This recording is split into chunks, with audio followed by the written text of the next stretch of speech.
Assalamualaikum warahmatullahi wabarakatuh.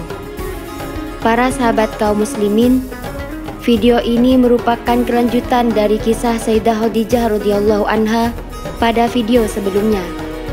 Dan pada video kali ini, kami akan menyampaikan tentang pemboikotan secara total sampai wafatnya Sayyidah Khadijah radhiyallahu anha.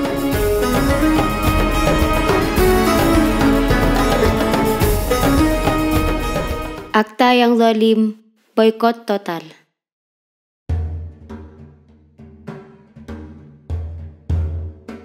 Imam Muhammad bin Yusuf As-Solihi Asy-Syami berkata, Al-Aswad, Az-Zuhri, Musa bin Uqbah, dan Ibnu Ishaq menuturkan, Quraisy melihat bahwa sebagian besar sahabat-sahabat Rasulullah SAW telah pindah ke negeri yang aman dan tenang.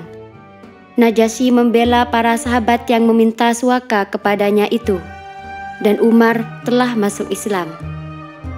Padahal ia adalah seorang tokoh yang sangat disegani dan tak kenal takut kepada siapapun.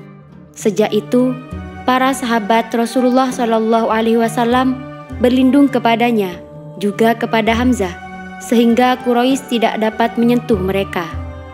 Sedangkan dakwah Islam semakin berkembang pesat dan nyaris menyebar di setiap kabilah.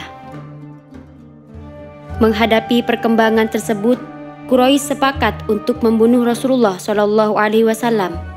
Mereka berkata, "Dia Muhammad telah merusak anak-anak dan istri-istri kita." Lalu mereka berkata kepada kaum kerabat Rasulullah SAW, "Ambillah tebusan yang jumlahnya berlipat ganda dari kami, dan biarkan Muhammad dibunuh oleh seseorang yang berasal dari luar Quraisy, sehingga kalian merasa tenang." Akan tetapi, kaum kerabat Rasulullah SAW Bani Hashim menolak gagasan tersebut, dan mereka didukung oleh Bani Abdul Muthalib bin Abdul Manaf. Quraisy sadar bahwa Rasulullah SAW dibela oleh kaum kerabatnya. Untuk itu, mereka sepakat untuk mengisolasi dan mengusir mereka dari kota Makkah ke Syi'ib. Setelah mengadakan musyawarah, mereka juga sepakat untuk menulis akta kesepakatan antara seluruh kabilah Quraisy untuk mengisolasi Bani Hashim dan Bani Muthalib, yakni tidak mengadakan hubungan pernikahan dan tidak mengadakan jual beli dengan mereka, tidak menerima opsi damai dari mereka, dan tidak menaruh simpati atas penderitaan yang akan mereka alami, kecuali jika mereka menyerahkan Rasulullah SAW untuk dibunuh. Setelah pertemuan tersebut, mereka menulis hal-hal yang telah mereka sepakati dalam sebuah lembaran akta dan menempelkannya di bagian dalam Ka'bah sebagai bentuk penegasan.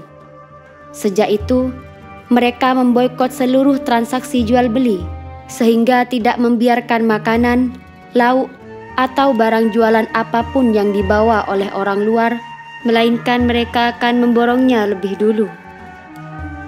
Ketika keputusan itu benar-benar diterapkan oleh Quraisy, seluruh Bani Hashim dan Bani Muthalib mendukung Abu Thalib dan bergabung dengannya di Syi'ib, baik yang masih kafir maupun yang beriman.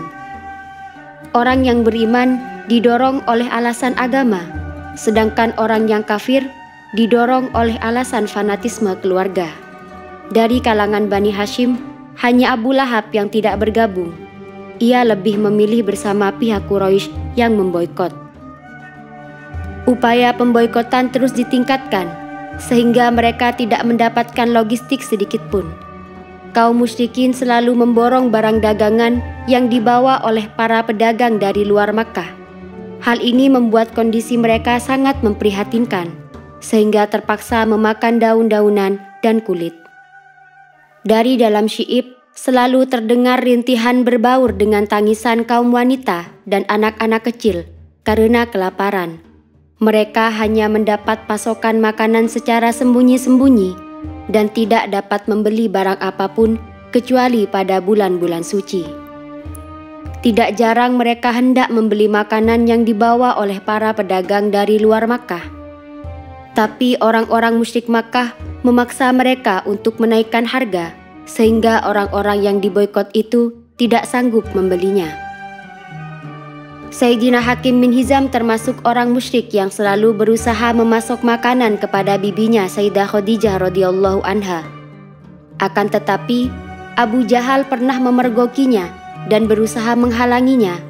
Perselisihan tidak dapat dihindarkan, tapi untunglah Abul Bakhtari melerai dan membiarkan Sayyidina Hakim memberikan gandum kepada Sayyidah Khadijah radhiyallahu anha.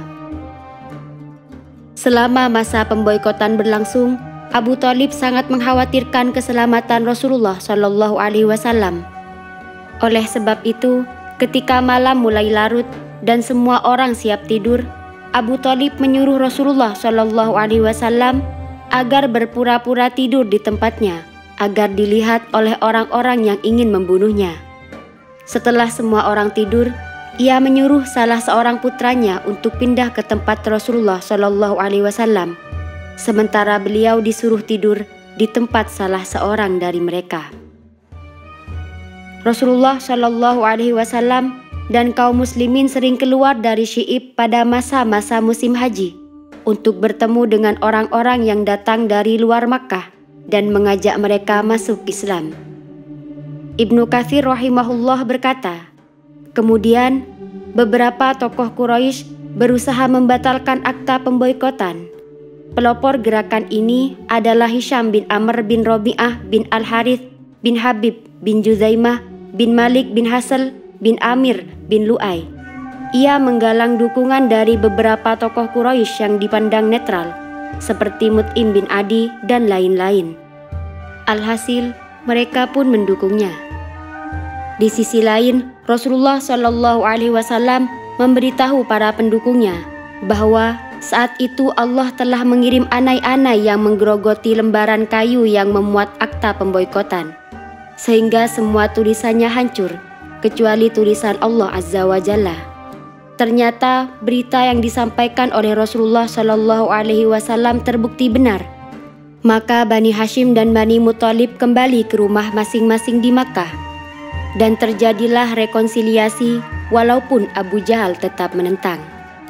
Selama menjalani masa-masa sulit tersebut, ibunda kita Sayyidah Khadijah radhiyallahu anha tetap mendukung Rasulullah Shallallahu Alaihi Wasallam dan setia menemani beliau dalam menerima intimidasi yang dilakukan oleh kaumnya dengan hati lapang, sabar, dan berserah diri kepada Allah, sampai Allah Subhanahu wa Ta'ala membatalkan akta pemboikotan zalim yang dalam beberapa tahun seolah-olah pedang yang terhunus di dekat leher orang-orang yang beriman kepada risalah Nabi Muhammad SAW. Berakhir sudah masa isolasi. Ummul Mukminin Sayyidah Khadijah radhiyallahu anha keluar dari isolasi dengan meraih kesabaran untuk tetap mendampingi Rasulullah SAW sebagai seorang istri yang setia. Ia berhasil membuktikan ketabahan, ketulusan, keimanan, dan kesabarannya yang luar biasa. Begitu pula dengan kaum muslimin lainnya. Ketabahan mereka dalam menghadapi penderitaan yang tidak terperi itu dibalas oleh Allah dengan menempatkan mereka pada kedudukan yang sangat tinggi di akhirat dan menjadikan mereka sebagai pemimpin-pemimpin besar di dunia. Itulah balasan bagi orang-orang yang sabar dan bersyukur. Allah membalas kesabaran mereka dengan surga abadi. Surga adalah balasan yang paling baik bagi mereka. Allah menyampaikan salam kepada Sayyidah Khadijah radhiyallahu anha. Sayyidina Anas radhiyallahu anhu meriwayatkan bahwa suatu ketika malaikat Jibril datang kepada Rasulullah Shallallahu Alaihi Wasallam yang sedang berduaan dengan Sayyidah Khadijah radhiyallahu anha. Malaikat Jibril berkata, sesungguhnya Allah menyampaikan salam kepada Khadijah. Sayyidah Khadijah radhiyallahu anha membalas, sesungguhnya Allah lah as-salam. Sebaliknya, kuucapkan salam kepada Jibril dan kepadamu. Semoga Allah melimpahkan kesejahteraan, rahmat, dan berkahnya kepadamu. Hadis riwayat An-Nasa'i. Sungguh, dalam pemahaman dan ilmu ibunda kita ini, ia berhasil menguasai segala bentuk etika dan mempraktikannya bersama Nabi Shallallahu Alaihi Wasallam yang dianugerahi oleh Allah Subhanahu Wa Taala dengan segala bentuk keutamaan, kehormatan, dan kemuliaan, sehingga Allah Subhanahu wa Ta'ala menyebutnya. Dan sesungguhnya kamu Muhammad benar-benar berbudi pekerti yang agung. Al-Quran Surah Al-Qalam ayat 4.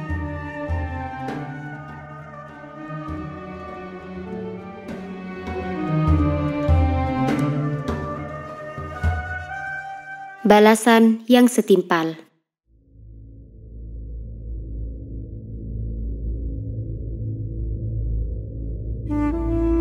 Sayyidina Abu Hurairah radhiyallahu anhu menyatakan bahwa malaikat Jibril datang kepada Nabi SAW seraya berkata, "Wahai Rasulullah, Khadijah sedang berjalan kemari. Ia membawa wadah yang berisi kuah, makanan atau minuman. Jika ia sampai kepadamu, maka katakanlah bahwa Tuhannya dan aku menyampaikan salam kepadanya. Dan sampaikanlah kabar gembira kepadanya bahwa ia mendapat sebuah rumah di dalam surga yang terbuat dari bambu, tanpa berisik dan tidak melelahkan." Muttafaq alaih. Mari kita telusuri mengapa malaikat Jibril menyampaikan kabar gembira bahwa Sayyidah Khadijah radhiyallahu anha mendapat sebuah rumah yang terbuat dari bambu. Dan mengapa harus terbuat dari bambu? Ibnu Hajar rahimahullah menjelaskan, menurut Ibnu Atin, maksud sebenarnya adalah rumah yang terbuat dari mutiara besar yang berlubang dan luas, seperti istana yang nyaman. Menurut pengamatan saya Ibnu Hajar, dalam kitab Al-Kabir, Tabrani menyebut riwayat lain dari Ibnu Abu Aufa bahwa maksudnya adalah bambu yang terbuat dari mutiara. Dalam kitab yang sama, Tabrani meriwayatkan dari Abu Hurairah radhiyallahu anhu bahwa maksudnya adalah sebuah rumah yang terbuat dari mutiara yang berlubang. Sumber riwayat ini adalah riwayat Muslim. Tabrani juga meriwayatkan dalam kitab Al-Awsat dari Sayyidah Fatimah radhiyallahu anha bahwa ia bertanya kepada Rasulullah SAW, "Wahai Rasulullah, di mana tempat tinggal ibuku Khadijah?" Rasulullah SAW menjawab, "Di dalam sebuah rumah yang terbuat dari bambu." Sayyidah Fatimah menimpali, "Apakah bambu yang ada di sekitar kita ini?" Rasulullah SAW menjawab, "Tidak, melainkan bambu yang bertatakan intan, mutiara, dan berlian." As-Suhaili berkata, "Mengapa redaksi hadis menggunakan kata dari bambu dan bukan dari mutiara?" Jawabannya adalah kata bambu sesuai dengan sifat Sayyidah Khadijah radhiyallahu anha, yakni menyiapkan tongkat estafet dengan keputusannya langsung beriman kepada Rasulullah SAW sebelum siapapun. Oleh sebab itu, semua redaksi hadis menggunakan kata bambu ini karena sesuai dengan sifatnya. Ada kesesuaian lainnya yang berkaitan dengan bambu, yakni sebagian besar ruasnya lurus.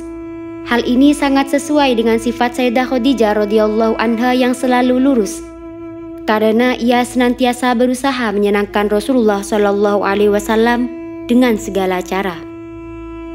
Sayyidah Khadijah radhiyallahu anha tidak pernah melakukan sesuatu yang membuat beliau marah, seperti yang dilakukan oleh istri-istri beliau yang lainnya. Mengenai penggunaan kata rumah, Abu Bakar Al-Iskaf menyatakan dalam kitab Fawaid Al-Akhbar bahwa maksudnya adalah rumah yang memiliki keistimewaan lebih baik dari sekadar balasan yang diberikan oleh Allah Subhanahu wa Ta'ala atas semua perbuatannya. Untuk itu, rumah tersebut memiliki sifat tidak melelahkan, karena memang Sayyidah Khadijah radhiyallahu anha tidak merasa lelah dengan keadaan rumahnya itu. As-Suhaili berkata, penggunaan kata rumah mengandung pengertian implisit, yakni mengingat Sayyidah Khadijah radhiyallahu anha adalah pengasuh sebuah rumah dalam sejarah dakwah Islam, dan hanya Sayyidah Khadijah radhiyallahu anha yang memiliki keunikan ini. Pada hari pertama Nabi SAW diutus oleh Allah Subhanahu wa Ta'ala, belum ada satupun rumah yang menerima ajaran Islam kecuali rumah Sayyidah Khadijah radhiyallahu anha. Ini merupakan keistimewaan Sayyidah Khadijah radhiyallahu anha yang tidak dimiliki oleh orang lain. As-Suhaili melanjutkan, umumnya balasan suatu perbuatan diungkapkan dengan menggunakan kata yang mirip dengannya, meskipun hakikatnya jauh lebih mulia. Oleh sebab itulah, redaksi hadis tersebut menggunakan kata rumah dan bukan istana. Al-Munawi menyatakan, maksud rumah di sini adalah istana. Penggunaan kata rumah di sini sesuai dengan kaidah al-kul bismil juz'i, menyatakan sesuatu yang umum dengan kata yang mengandung arti sebagiannya. Dan hal ini sangat biasa dalam tata bahasa Arab. Isyarat yang memperkuat keyakinan bahwa balasan Allah Subhanahu wa Ta'ala sesuai dengan bentuk perbuatan manusia di dunia dapat disimpulkan dari sabda Rasulullah Shallallahu Alaihi Wasallam, tanpa berisik dan tidak melelahkan. Maksud berisik di sini adalah suara gaduh dan protes dengan mengangkat suara tinggi-tinggi, sedangkan maksud melelahkan adalah kelelahan. As-Suhaili berkata, ketiadaan dua sifat di atas, yakni suara gaduh dan kelelahan, sangat sesuai dengan keadaan Sayyidah Khadijah radhiyallahu anha, karena saat Rasulullah Shallallahu Alaihi Wasallam mengajaknya memeluk Islam, Sayyidah Khadijah radhiyallahu anha menerimanya dengan sukarela tanpa mengajukan bantahan atau protes dan tidak pula merasa lelah. Bahkan Sayyidah Khadijah radhiyallahu anha berusaha menghilangkan beban berat yang diterima oleh Rasulullah Shallallahu Alaihi Wasallam, memberinya ketenangan dan meringankan seluruh kesulitannya. Oleh sebab itu, tidak heran jika tempat tinggalnya yang disediakan oleh Allah Subhanahu wa Ta'ala di surga memiliki sifat yang sesuai dengan perbuatannya di dunia.